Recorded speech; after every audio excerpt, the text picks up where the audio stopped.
శ్రీమాత్రే నమః. నాకు ఈ మధ్య కొంతమంది మెయిల్స్ పెడుతున్నారనమాట.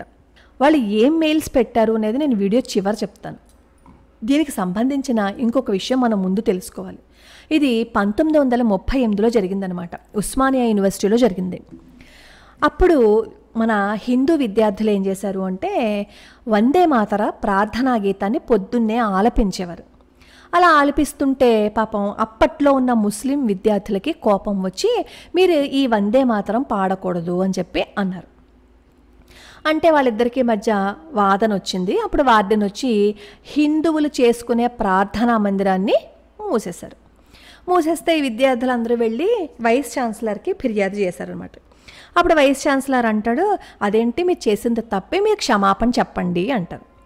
వీళ్ళంటారు, అంటే మా ప్రార్థనా గీతాన్ని మేము పాడుకోవచ్చు కదా, మాకు నచ్చిన ప్రార్థనా గీతం, అదేమి ఒక మతానికి సంబంధించింది ఏం కాదు కదా, దేశానికి సంబంధించింది కదా అంటే, లేదు ఈరోజు రాత్రి 9లోగా మీరు హాస్టల్ ఖాళీ చేసి వెళ్ళిపోవాలి క్షమాపణ చెప్పకపోతే అని చెప్పి చెప్తారనమాట.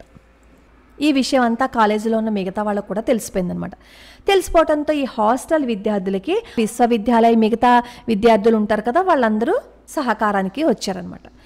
గొడవ అంతా జరుగుతోంది. ఇలా గొడవ జరుగుతుంటే ఈ డిసెంబర్ 6 లోపు గనక ఈ విద్యార్థులు ఎవరైతే ఉన్నారో వాళ్ళు వచ్చి క్షమాపణ చెప్పకపోతే ఈ విద్యార్థులందరినీ కాలేజీ నుంచి బయటికి పంపించేస్తామని, అలాగే పేర్లు కూడా కొట్టివేస్తామని చెప్పి వాళ్ళు చెప్తారు. మేము తప్పు చేయలేదు కదా, తప్పు చేయకుండా మేము ఎందుకు క్షమాపణ చెప్పాలి, చేయని తప్పుకి ఎందుకు క్షమాపణ చెప్పించుకుంటున్నారని చెప్పి వీళ్ళు గొడవ పెడతారు. అప్పుడు వందే మాతరం ఉద్యమం జరిగినప్పుడు చాలా గొడవలు అయ్యాయి. అసలు నిజంగా ఏడుపు వస్తుందన్నమాట. జెండా పట్టుకుని వందే మాతరం అని పరిగెడుతూ ఉంటే పిల్లల్ని కాల్ చేశారు కూడా. అప్పుడు సరే అలా వాళ్ళేమో మేము క్షమాపణ చెప్పము అన్నారు. క్షమాపణ చెప్పము అన్న తర్వాత ఈ విద్యార్థులు ఏం చేశారంటే మరి కాలేజీ నుంచి బయటకు వచ్చేసారు కదా, చదువుకోవాలి కదా, అందుకని చెప్పి వీళ్ళు నెహ్రూ గారికి అలాగే గాంధీ మహాత్ముడికి ఉత్తరం రాస్తే వాళ్ళిద్దరు అన్నారు, అబ్బాయి మీకు మీ సహకారం ఉన్నాం, మీకెందుకు, మేము ఉన్నామని చెప్పి చెప్పేశారు. మాట అయితే చెప్పేశారు. పాపం పిల్లలేమో ఇది నమ్మేశారనమాట.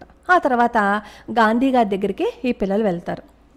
పిల్లలు వెళ్తే మాకు ఇలా అన్యాయం జరిగింది, వందే మాత్రం మేము పాడినందుకు ఇలా చేశారు అంటే గాంధీ గారు అంటారు, తప్పే ఉంది, చక్కగా మీరు పాడుకోవచ్చు, అసలు మీరు తప్పు చేశారేంటి, భారతీయులు ప్రతి వాళ్ళు వందే మాత్రం పాడుకోవచ్చు, మీరు చేసింది నేను సమర్థిస్తున్నాను అని చెప్పి చెప్తారు.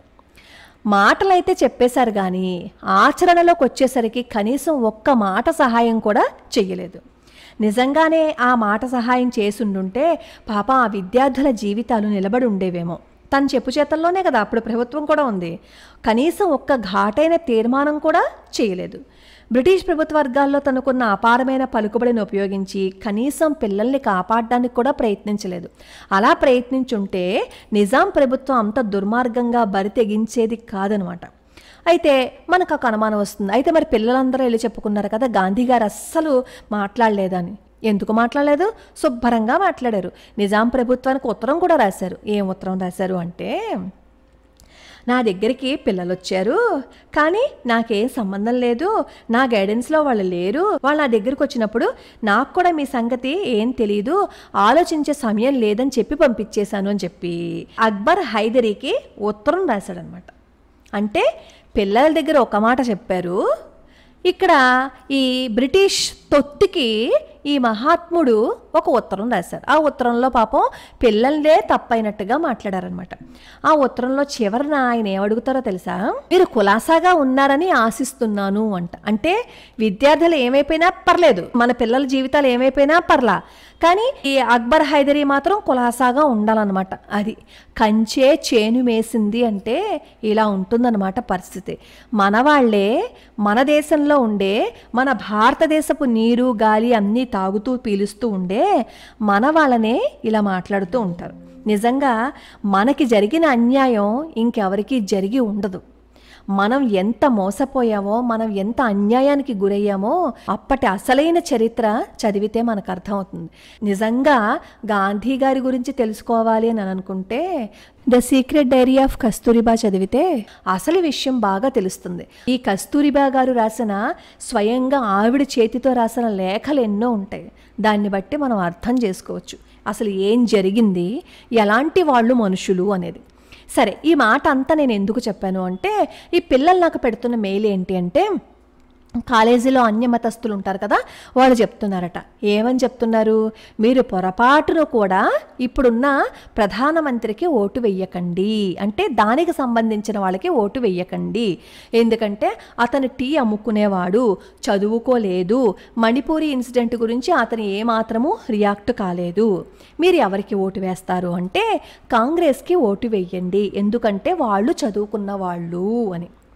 మరి కాలేజీలో చదువు చెప్తున్న వీళ్ళు ఇలా మాట్లాడచ్చా? అసలు అలా చెప్పచ్చా? అలా మనం మాట్లాడితే వాళ్ళు ఊరుకుంటారా? ఊరుకోరు కదా. మరి అలా పిల్లలకి నూరిపోయచ్చా? మీరు పిల్లలకి చెప్పవలసింది చదువు మాత్రమే. ప్రలోభాలకి దయచేసి గురి చెయ్యకండి. నిజమేంటో చెప్పడంలో తప్పేం లేదు, దానికి ఆధారాల సహితంగా చూపించటంలో తప్పేం లేదు. పిల్లలకి ఏమీ తెలియవు అని అనుకుంటున్నారేమో, వాళ్ళకి అన్నీ తెలుసు.